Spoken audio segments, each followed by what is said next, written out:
देखिए हमने जो डेरिवेशन देखा था, पिछला डेरिवेशन था विद्युत द्विध्रुव के कारण, विद्युत द्विध्रुव के कारण, द्विध्रुव के कारण विभव क्या कैलकुलेट किया था हमने, V बराबर KP cos थीटा, V बराबर KP cos theta upon R square, ये हमने कैलकुलेट किया था। तो देखिए अब इसमें क्या है, कुछ स्थितियां है, कुछ कंडीशंस है, कुछ स्थितियां क्या है, स्थितियां, पहली स्थितियां लेते हैं। पहली स्थिति है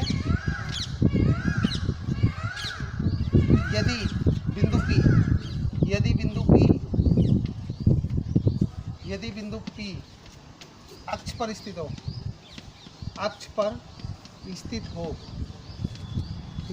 तो अक्ष पर स्थित हो तो इस केस में कितना आएगा आपके पास, थीटा बराबर 0 डिग्री आएगा। ठीक है, cos 0 की वैल्यू कितनी होती है 1, cos 0 की वैल्यू 1, और V बराबर कितना हो जाएगा, V अक्ष हो जाएगा, राइट। ठीक है ना यहाँ पर, तो ये वैल्यू सबसे पहले इसमें पुट करते हैं, कितना हो जाएगा V अक्ष बराबर कितना हो जाएगा यहाँ से KP cos 0 degree upon R square, तो cos 0 की वैल्यू कितने रखेंगे यहाँ पे, cos 0 की वैल्यू आ जाएगी आपकी 1 KP into 1 upon R square, finally कितना आएगा V अक्ष बराबर कितना होगा KP अपॉन R स्क्वायर, और जहाँ R जब K कितना होता है 1/4 pi epsilon not P upon R square. ठीक है, ये डेरिवेशन हम फर्स्ट चैप्टर में कर चुके हैं, जहाँ पर KP cos थीटा और एक आता है ट्वाइस KP cos थीटा, वो निरक्ष के कारण आता था। तो ये अपना किसके कारण आ गया, अक्ष के कारण आ गया। ठीक है, इसी प्रकार दूसरा है, देखिए दूसरा है आपका, यदि बिंदु P निरक्ष पर स्थित हो तो उस स्थिति में V निरक्ष की वैल्यू कितनी होगी, तो देखिए सबसे पहले, ठीक है ना, सेकंड कंडीशन,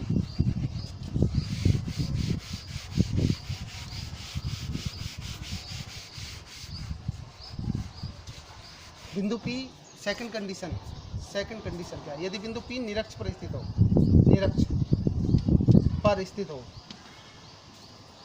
स्थित हो तो उस केस में कितना हो जाएगा, थीटा इक्वल टू 90 डिग्री हो जाएगा। cos 90 की वैल्यू कितनी होती है 0, cos 90 की वैल्यू कितनी होती है 0। ठीक है, और V की वैल्यू कितनी हो जाएगी, V निरक्ष हो जाएगी, V की वैल्यू कितनी हो जाएगी, V निरक्ष। तो सबसे पहले देखिए यहाँ पे वैल्यू पुट करते हैं V निरक्ष बराबर कितना हो जाएगा KP cos 90 डिग्री अपॉन कितना हो जाएगा R स्क्वायर, तो कितना होगा V निरक्ष KP इसकी वैल्यू 0 अपॉन R स्क्वायर, तो टोटली वैल्यू कितनी आएगी V निरक्ष की। तो ये दो स्थितियाँ है अभी, और एक स्थितियाँ और है वो भी करते हैं, तो दो निरक्ष। ठीक है भाई, तो निरक्ष पर V की वैल्यू कितनी आएगी, 0 आएगी। ठीक है, तो थर्ड कंडीशन,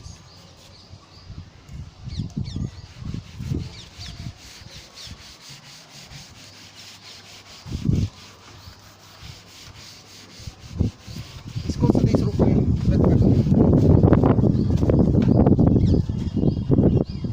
तीसरी, सदिश रूप में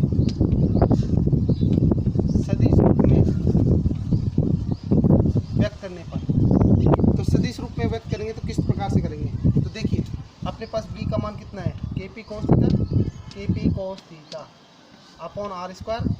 अगर इसको ऊपर नीचे R से गुणा करते हैं, तो इसको कोई फर्क नहीं पड़ेगा, क्योंकि इससे कैंसिल हो जाएगा, दोनों सेम है।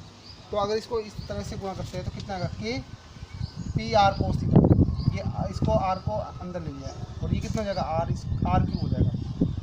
ठीक है भाई, अब देखिए हम जानते हैं कि AB cos थीटा है, अगर मान लो AB cos थीटा है तो इसको हम क्या लिख सकते हैं, A सदिश डॉट B सदिश, यदि दोनों का अदिश गुणनफल के रूप में इसको रिप्रेजेंट कर सकते हैं। ठीक है, अब यहाँ देखिए दोनों अपने पास क्या है, PR यानी ये AB cos थीटा है, तो इसको इसके रूप में कर देंगे, ये तो अपनी जगह है ही B सदिश डॉट R सदिश।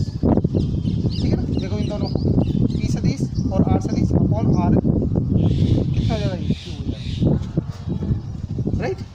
ठीक है, अब देखिए हम जानते हैं कि एकांक परिमाण के एकांक सदिश के एकांक सदिश से, तो एकांक सदिश कितना होता है, आर सदिश बटा आर सदिश का परिमाण, यही होता है।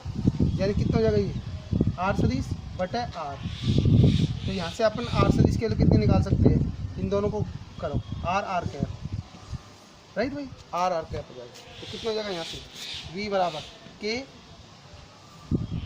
तो पी सदिश इसको क्या कर दिया, आर आर कैप के रूप में, सदिश को आर सदिश को किसके रूप में कर दिया, आर आर कैप के, अपॉन कितना हो जाएगा, यहाँ आर क्यू हो जाएगा।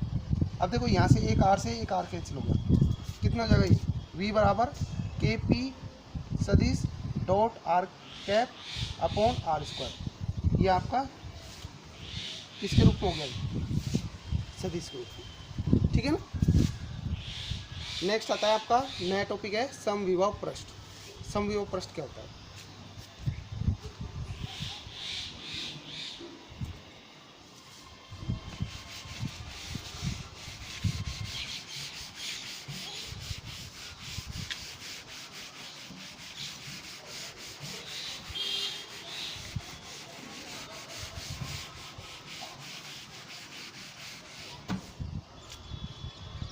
समविभव पृष्ठ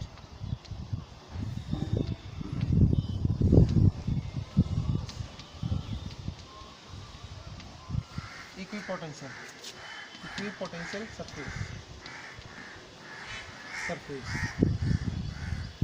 देखो इसके नाम से पता लग रहा है, ऐसा पृष्ठ जिस पर विभव का मान क्या हो, समान होता हो।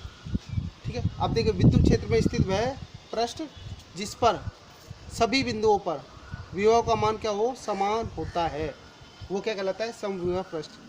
विद्युत क्षेत्र में स्थित वह पृष्ठ, विद्युत क्षेत्र में स्थित वह पृष्ठ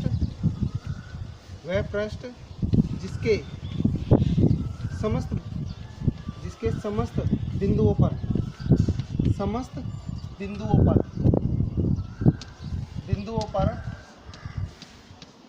विभव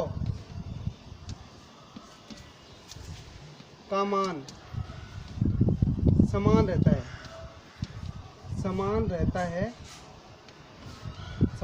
है, वह पृष्ठ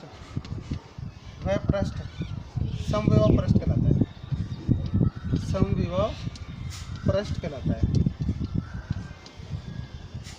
राइट भाई। अब देखिए अगर विभव का मान समान होता है तो उस केस में मान लेते हैं हमारे पास दो पृष्ठ है और दोनों पृष्ठों पर विभव का मान क्या है, समान है। दो पृष्ठ है तो दोनों पृष्ठों पर विभव का मान समान है, तो इनके बीच में अगर विभवांतर निकालते हैं, विभवांतर कितना होता है, v2 माइनस v1 होता है या v1 माइनस v2 होता है। ठीक है, तो कितना आएगा इन दोनों के बीच में, क्योंकि v1 और v2 का दोनों का मान सेम है, तो यानी v2 की जगह क्या रखते हैं, v1 रखते हैं, v2 की जगह क्या v1 रखते हैं, v1, तो डेल्टा v की वैल्यू कितनी आएगी, v कैंसिल हो जाएगा तो 0। ठीक है ना, तो यानी विभव का मान क्या होता है, शून्य होगा उन दोनों, मतलब कोई डिफरेंस ही नहीं है, विभव समान है तो उन दोनों में डिफरेंस निकालेंगे तो क्या आएगा, शून्य आएगा। अब विभव का मान शून्य होता है तो उस पृष्ठ पर किया गया कार्य भी क्या होगा, शून्य होगा। वो किस प्रकार से होगा उसको देखते हैं हम। ठीक है, तो देखिए सबसे पहले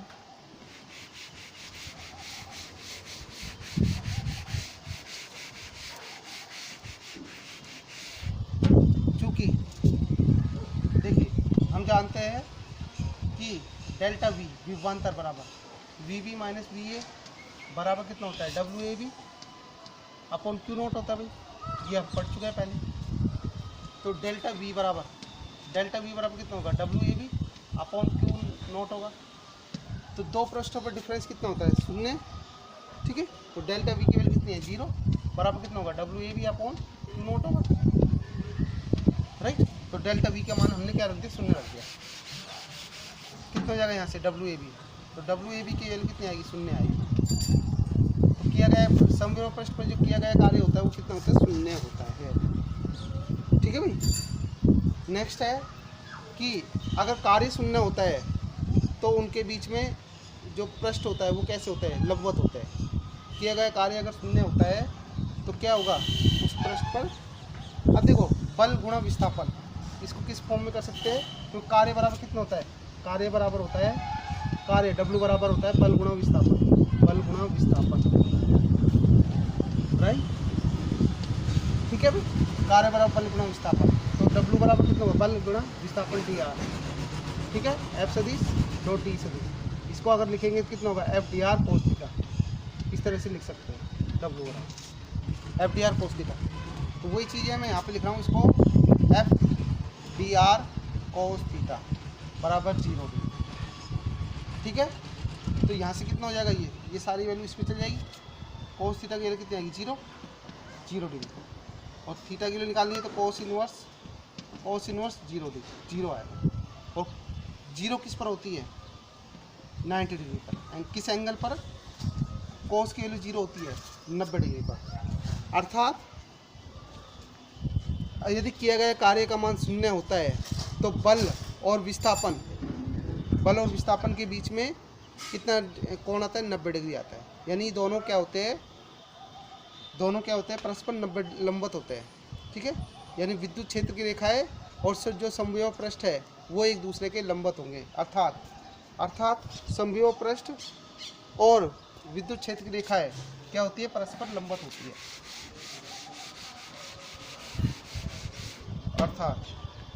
अर्थात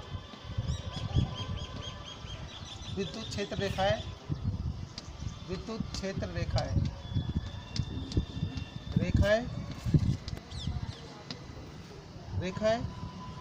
वह समविभव पृष्ठ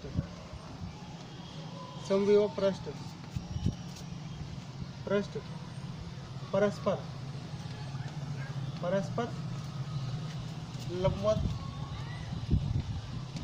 होते हैं। ठीक है भाई, राइट। तो वो इसी वजह से,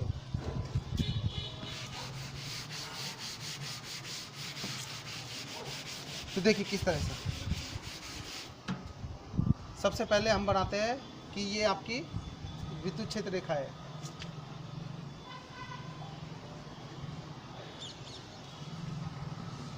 ये विद्युत क्षेत्र रेखा है, एक समान विद्युत क्षेत्र रेखा है, इस तरह से और भी ले सकते हैं। तो ये विद्युत क्षेत्र रेखा हो गई, राइट। तो यहाँ पर कैसा होगा, जो दो पृष्ठ होंगे वो इस तरह से, ये ऐसे। तो देखिए ये पृष्ठ है आपस में, ये पृष्ठ पहला ले लिया मैंने, तो ये कैसा होगा, आपस में 90 डिग्री पर होंगे। कितने होंगे, 90 डिग्री पर बनाएंगे, राइट। 90 डिग्री और 90 डिग्री, यानी विद्युत क्षेत्र रेखा है वो इस पृष्ठ के तल के लंबवत होती है। ठीक है भाई, तो ऐसे ये पृष्ठ पहला हो गया। यहाँ पे हम दूसरा पृष्ठ भी ले सकते हैं इस तरह से, ये दूसरा पृष्ठ हो गया, सेकंड पृष्ठ। ठीक है, तो ये पृष्ठ क्या है, इसके तल के लंबवत है, राइट। इसी तरह से थर्ड भी ले सकते हैं, राइट। इस तरह से ये थर्ड भी हम कंसिडर कर सकते हैं। तो 3 पृष्ठ हो गए, और ये जो पृष्ठ होंगे ये आपस में, ये पहला पृष्ठ, सेकंड पृष्ठ और थर्ड पृष्ठ, ये कैसे कहलाएंगे, समविभव पृष्ठ कहलाएंगे। ठीक है,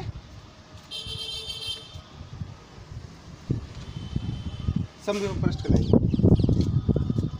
ये तीनों पृष्ठ कैसे होंगे, पहला पृष्ठ, दूसरा पृष्ठ और तीसरा पृष्ठ समविभव पृष्ठ कहलाएंगे।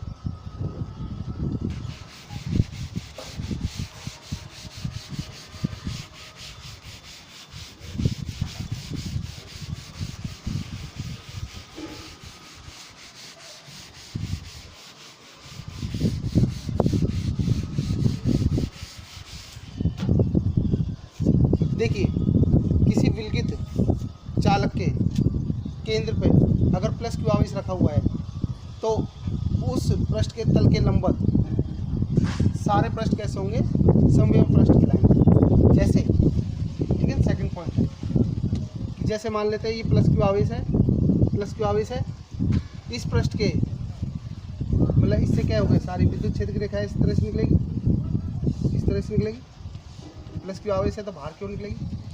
ठीक है, ये कैसी होगी, ये ई है, ये भी ई है और ये भी ई है। ठीक है ना, ये सारी क्या है, विद्युत क्षेत्र की रेखा है, वो इस पृष्ठ के तल के लंबवत निकलती है। तो यानी इसके पृष्ठ के तल के लंबवत है ये विद्युत क्षेत्र रेखा है, विद्युत क्षेत्र रेखाओं के लंबवत है ये 90 डिग्री पे बना रहे। तो ये पहला पृष्ठ हो गया V1 है। इसी तरह से ये दूसरा पृष्ठ हो गया, ये राइट, ये V2 हो गया। इसी तरह से तीसरा हो गया, ये तीसरा पृष्ठ हो गया। ठीक है, तो यानी विद्युत क्षेत्र रेखाओं के तल के क्या होते हैं, लंबवत होती है। अब ये जो पृष्ठ बनेंगे आपके V1, V2, V3, ये कैसे पृष्ठ होंगे, समविभव पृष्ठ होंगे। ठीक है, विद्युत क्षेत्र रेखाओं के तल के लंबवत होते हैं नहीं। इसके पश्चात आता है हमारे गुणधर्म है। गुणधर्म है, पहला गुणधर्म क्या कहता है कि जो समविभव पृष्ठ होंगे वो विद्युत क्षेत्र रेखाओं के तल के लंबवत होते हैं, विद्युत क्षेत्र रेखाओं के तल के लंबवत होते हैं। दूसरा कि समविभव पृष्ठ है पर एक बिंदु आवेश से दूसरे बिंदु आवेश तक ले जाने में किया गया कार्य कितना होता है, शून्य होता है। समविभव पृष्ठ में एक बिंदु आवेश से दूसरे बिंदु आवेश तक ले जाने में किया गया कार्य कितना होगा, शून्य होगा। ठीक है, इसी प्रकार से तीसरा है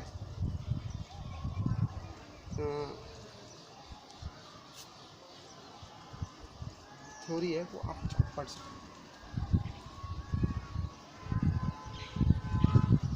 तीसरा है आपका